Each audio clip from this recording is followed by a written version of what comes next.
आपको सफलता दिलाने वाले प्लेटफॉर्म सफलता का अड्डा पर आपका स्वागत है। आज है 12 सितंबर 2022। आइए देखते हैं आज के करंट अफेयर्स का हमारा पहला क्वेश्चन क्या है। तो आज का हमारा पहला क्वेश्चन है, राष्ट्रीय समुद्री विरासत परिसर कहाँ पर बनेगा। क्या यहाँ पर बात हो रही है राष्ट्रीय समुद्री विरासत परिसर के बारे में। तो राष्ट्रीय समुद्री विरासत परिसर बनेगा गुजरात में। कहाँ पर बनेगा? गुजरात में बनेगा। गुजरात में कहाँ पर? लोथल में। आपने सिंधु घाटी सभ्यता सभी ने पढ़ी होगी, तो वहाँ पर आपने लोथल का नाम भी पढ़ा होगा। तो लोथल गुजरात में बनेगा राष्ट्रीय समुद्री विरासत परिसर। अब गुजरात के बारे में थोड़ा सा जान लेते हैं जो परीक्षा के लिहाज से उपयोगी है, यानी कि जहाँ से संभावित प्रश्न बन सकते हैं या पहले पूछे गए हैं। गुजरात की बात करें तो गुजरात की कैपिटल गांधीनगर है और यहाँ के मुख्यमंत्री हैं विजय रूपाणी, यानी कि राजधानी गांधीनगर है, मुख्यमंत्री विजय रूपाणी है। इस राज्य के अंदर गवर्नमेंट की बात करें यानी कि सरकार की, तो वो किसकी है? वो बीजेपी की, यानी कि भारतीय जनता पार्टी की सरकार है गुजरात के अंदर। और आचार्य देवव्रत यहाँ के राज्यपाल हैं। कहाँ के? गुजरात के। और विजय रूपाणी बीजेपी से ही हैं, ये बात भी आपको याद रखनी है। अब राष्ट्रीय समुद्री विरासत परिसर लोथल गुजरात में बनेगा, यह बात आपको याद रखनी है। इतनी बात आप यहाँ पर समझ गए हैं। अगर बात करें कि इसको बनाएगा कौन, तो इसका जो निर्माण करेगा पत्तनपोत परिवहन और जलमार्ग मंत्रालय इसका निर्माण करेगा। किसका?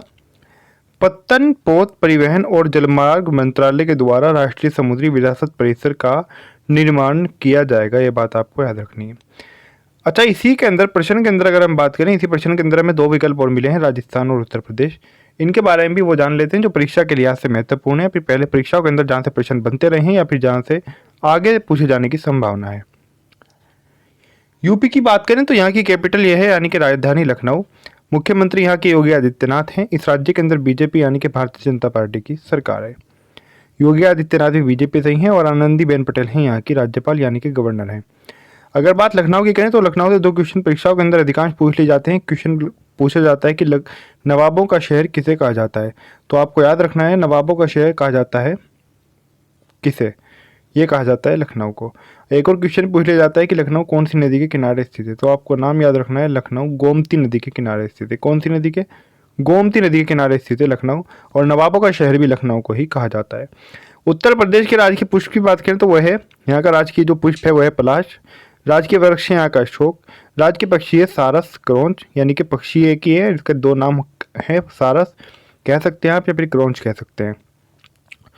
तो राजकीय पक्षी जो है उत्तर प्रदेश का वह है सारस या फिर क्रौंच कह सकते हैं आप इसको। बारहसिंगा है उत्तर प्रदेश का राजकीय पशु। क्या है? बारहसिंगा राजकीय पशु है। अब बात कर लेते हैं इसी प्रश्न के एक और विकल्प की, राजस्थान की। राजस्थान की बात करें तो राजस्थान की राजधानी यानी कैपिटल है जयपुर। मुख्यमंत्री हैं अशोक गहलोत। इस राज्य के अंदर अगर बात करें किस पार्टी की सरकार है यानी कि किसकी गवर्नमेंट है, तो वह है यहाँ पर आईएनसी की, यानी कि इंडियन नेशनल कांग्रेस पार्टी की यहाँ पर सरकार है। अब राज्यपाल की अगर बात करें तो राज्यपाल हैं यहाँ के कलराज मिश्र। कौन है? कलराज मिश्र राज्यपाल हैं। कहाँ के राज्यपाल हैं? राजस्थान के। राजस्थान से एक और बात आपको याद रखनी है, राजस्थान पाकिस्तान के साथ अपनी सीमा साझा करता है। अगर परीक्षा के अंदर क्वेश्चन पूछ ले जाए कि राजस्थान किस देश के साथ अपनी सीमा साझा करता है, तो पाकिस्तान के साथ अपनी सीमा साझा करता है, ये बात आपको याद रखनी है। जैसे कि उत्तर प्रदेश और बिहार किसके साथ अपनी सीमा साझा करते हैं? नेपाल के साथ में। आगे बढ़ते हैं, देखते हैं हमारा अगला क्वेश्चन क्या है। अगला क्वेश्चन है हमारा, वंदे भारत 2 नामक हाई स्पीड ट्रेन का नया अवतार कौन पेश करेगा? वंदे भारत 2 नामक हाई स्पीड ट्रेन का नया अवतार पेश करेगा भारतीय रेलवे। कौन करेगा? भारतीय रेलवे। अब अगर बात भारतीय रेलवे करें तो इसकी स्थापना हुई थी 6 मई 1836 को। कब? स्थापना 6 मई 1836। मुख्यालय इसका नई दिल्ली में है और यहाँ के जो रेल मंत्री हैं वो हैं अश्वनी वैष्णव। कौन है? रेल मंत्री हैं अश्वनी वैष्णव। कहाँ के रेल मंत्री हैं? यानी कि भारतीय रेल के। आगे बढ़ते हैं, देखते हैं हमारा अगला क्वेश्चन क्या है। अगला क्वेश्चन है हमारा, स्वच्छ अमृत महोत्सव के शुभारंभ की घोषणा किसने की है? तो स्वच्छ अमृत महोत्सव के शुभारंभ की घोषणा की है हरदीप सिंह पुरी ने। किसने? हरदीप सिंह पुरी ने की है।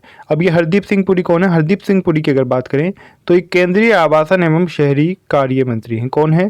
केंद्रीय आवासन एवं शहरी कार्य मंत्री हैं। कौन? हरदीप सिंह पुरी, यानी कि केंद्रीय मंत्री हैं।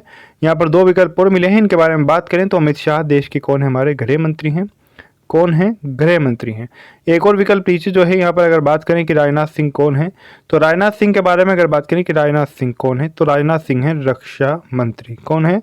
रक्षा मंत्री है हमारे देश के। आगे बढ़ते हैं, देखते हैं हमारा अगला क्वेश्चन क्या है। तो अगला क्वेश्चन है हमारा, फाल्गु नदी पर बने सबसे बड़े रबर डैम का लोकार्पण किसने किया है? फाल्गु नदी पर बने सबसे बड़े रबर डैम का लोकार्पण किया है नीतीश कुमार ने। किसने किया है? नीतीश कुमार ने। नीतीश कुमार कौन है? ये सीएम है बिहार के। अगर बात यहाँ पर करें हम आपसे बिहार के बारे में, तो बिहार की कैपिटल पटना है और बिहार के मुख्यमंत्री नीतीश कुमार हैं। ये हो ही गई जिन्होंने लोकार्पण किया है। पटना कैपिटल है यहाँ की और फागू चौहान यहाँ के राज्यपाल हैं, यानी गवर्नर ऑफ बिहार है फागू चौहान। यहाँ पर हमें प्रश्न के अंदर जोड़ने विकल्प मिले हैं तेजस्वी यादव और लालू प्रसाद यादव। इनकी अगर बात करें तो तेजस्वी यादव डिप्टी सीएम हैं, यानी कि उप मुख्यमंत्री हैं बिहार के। कहाँ के? उप मुख्यमंत्री हैं बिहार के। लालू प्रसाद यादव की अगर बात करें तो लालू प्रसाद यादव ये पूर्व मुख्यमंत्री रहे हैं बिहार के। आगे बढ़ते हैं, देखते हैं हमारा अगला क्वेश्चन क्या है। तो अगला क्वेश्चन है हमारा, नीरज चोपड़ा ने कितने मीटर के थ्रो के साथ पहला डायमंड लीग खिताब जीता है? किसने? यहाँ पर बात हो रही नीरज चोपड़ा ने कितने मीटर के थ्रो के साथ पहला डायमंड लीग खिताब जीता है? तो ये जीता है 88.44 मीटर के थ्रो के साथ। कितने? 88.44 मीटर के थ्रो के साथ किसने जीता है? ये नीरज चोपड़ा ने जीता है। आगे बढ़ते हैं, देखते हैं हमारा अगला क्वेश्चन क्या है। तो अगला क्वेश्चन है हमारा, निवारक परमाणु हमले के लिए नए कानून को किसने पारित किया है? तो निवारक परमाणु हमले के लिए नए कानून को पारित किया है उत्तर कोरिया ने। किसने किया है? उत्तर कोरिया ने। उत्तर कोरिया की अगर बात करें और अगर इसके इन्होंने जो कानून पारित किया है वो किस प्रकार का पारित किया है, यदि इनके ऊपर कोई परमाणु हमला करेगा तो निश्चिंत ये भी बिल्कुल जाहिर सी बात है, इसके जवाब में परमाणु हमला करेंगे।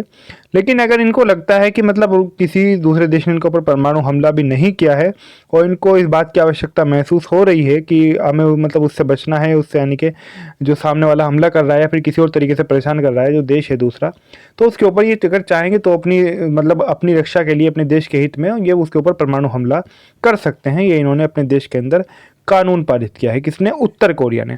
उत्तर कोरिया की बात करें तो यहाँ के सर्वोच्च नेता हैं किम जोंग उन। कौन है? Kim Jong Un. राजधानी है यहाँ की प्योंगयांग। क्या है? प्योंगयांग यहाँ की कैपिटल है। कहाँ की? उत्तर कोरिया की। करेंसी की बात करें तो करेंसी है यहाँ की उत्तर कोरियन वॉन। क्या है? उत्तर कोरियन वॉन यहाँ की करेंसी है। और प्रधानमंत्री हैं किम टोक हुन। कौन? प्राइम मिनिस्टर हैं किम टोक हुन। आगे बढ़ते हैं, देखते हैं हमारा अगला क्वेश्चन क्या है। अगला क्वेश्चन है हमारा India water pitch pilot scale startup चुनौती के परिणामों की घोषणा किसने की है? क्या? India water pitch pilot scale startup चुनौती के परिणामों की घोषणा की है हरदीप सिंह पुरी ने। किसने की है? हरदीप सिंह पुरी ने की है। ये बात आपको याद रखनी है। किसने की है? हरदीप सिंह पुरी ने की है। हरदीप सिंह पुरी कौन है? इनके बारे में ऊपर जान चुके हैं।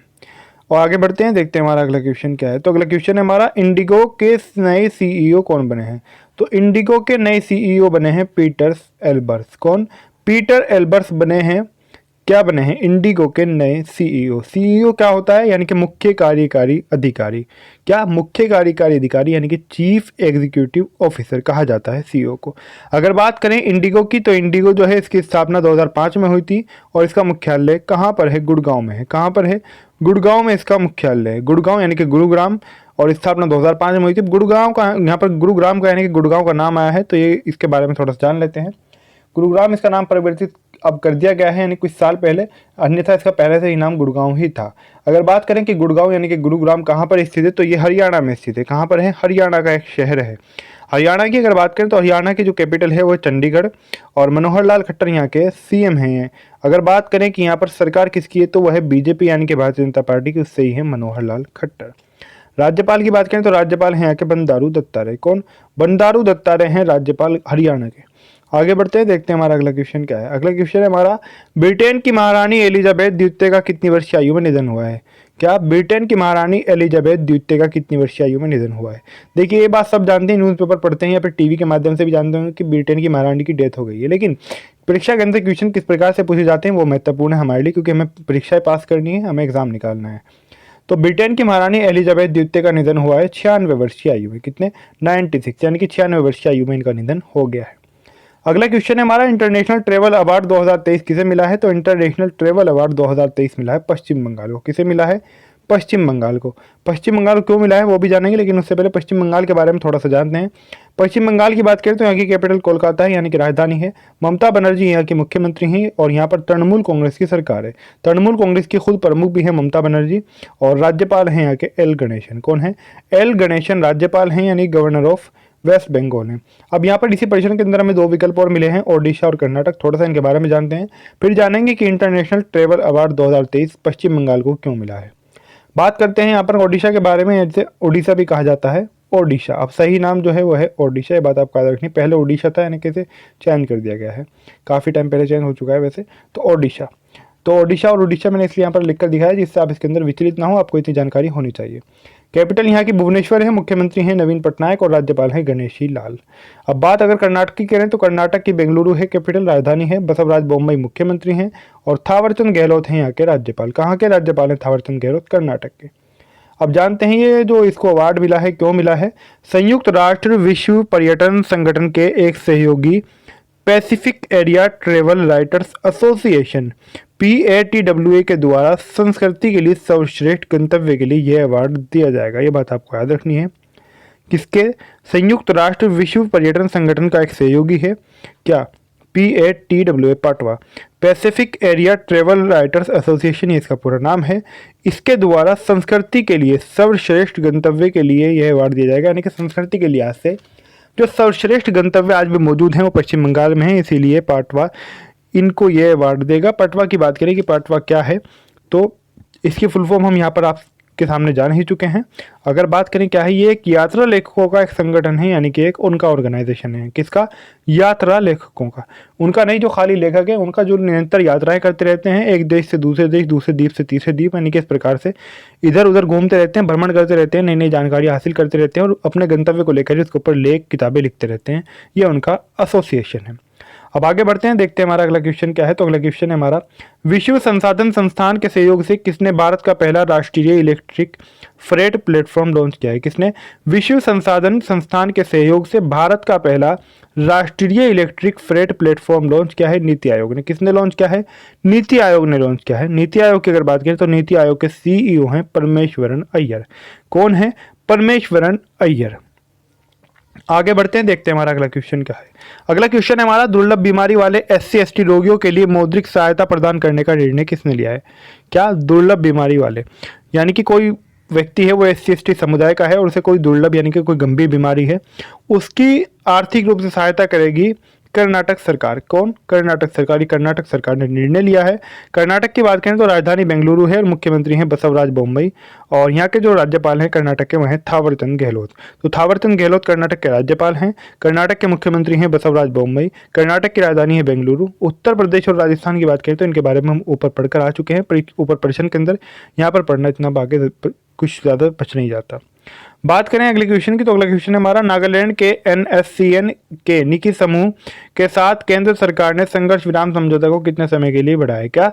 नागालैंड का एक प्रकार का उग्रवादी संगठन कह सकते हैं NSCN, यानी कि जो वहाँ पर एक प्रकार सरकार का लोग विरोध करते हैं या फिर सरकार की नीति कह सकते हैं, या फिर ये कहें कि मतलब उनकी अपनी अलग अलग डिमांड होती हैं तो उनके साथ सरकार समझौते करती है। तो नागालैंड के NSCN के निकी समूह के साथ केंद्र सरकार ने संघर्ष विराम समझौता कितने समय के लिए बढ़ाया है? तो ये सरकार ने 1 साल के लिए और इसको बढ़ा दिया है। आगे बढ़ते हैं, लेकिन उससे पहले नागालैंड के बारे में थोड़ा सा जान लेते हैं। नागालैंड की कैपिटल कोहिमा है, यानी कि राजधानी।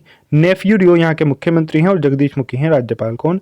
जगदीश मुखी राज्यपाल, नेफ्यू रियो यहाँ के मुख्यमंत्री। अगला क्वेश्चन है हमारा, छाता नाम से वर्षा जल संचयन योजना किसने शुरू की है? तो छाता नाम से वर्षा जल संचयन योजना की शुरुआत की है ओडिशा ने। किसने की है? ओडिशा ने की। ओडिशा की बात करें तो कैपिटल भुवनेश्वर है यहाँ की और मुख्यमंत्री नवीन पटनायक हैं, राज्यपाल हैं गणेशी लाल।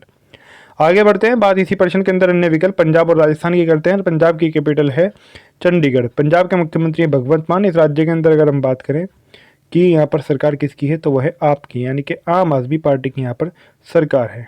इसके बाद आपके मुख्य यानी कि आम आदमी पार्टी के वह हैं अरविंद केजरीवाल, जो कि दिल्ली के मुख्यमंत्री हैं दिल्ली के। अगर बात करें कि पंजाब के राज्यपाल कौन है तो वह है पंजाब के राज्यपाल बनवारी लाल पुरोहित। कौन? बनवारी लाल पुरोहित पंजाब के राज्यपाल हैं।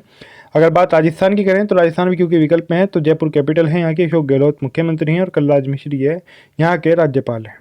आज की जो हमारी करंट अफेयर्स है पर पूरी होती है। अगर आपने अभी तक हमारे चैनल सफलता का अड्डा को सब्सक्राइब नहीं किया तो सब्सक्राइब जरूर कर लें, क्योंकि सब्सक्राइब करने से आपको क्या फायदा होगा, जो भी हमारी नई क्लास आएगी, जो भी नया वीडियो आएगा उसको नोटिफिकेशन, उसकी सूचना सबसे पहले आपको मिलेगी। तो इसलिए सब्सक्राइब जरूर कर लें। क्लास अच्छी लगी है तो क्लास को लाइक जरूर करें और कमेंट करके जरूर बताएं कि आपको क्लास कैसी लगी है। जो आपके अन्य मित्र, जो भी अन्य फ्रेंड जो तैयारी कर रहे हैं, या फिर आपके पास में जो कोई सोशल मीडिया का ग्रुप है, या फिर जहाँ पर भी पॉसिबल हो सकता है, जो आपके जहाँ पर लिंक है, तो वीडियो को ज़्यादा से ज़्यादा, क्लास को ज़्यादा से ज़्यादा शेयर ज़रूर कर दें जो लोग तैयारी कर रहे हैं। जिनके अलग भी आप किसी के पास शेयर करना चाहते हैं तो शेयर ज़रूर कर दें, शेयर करना ना भूलें।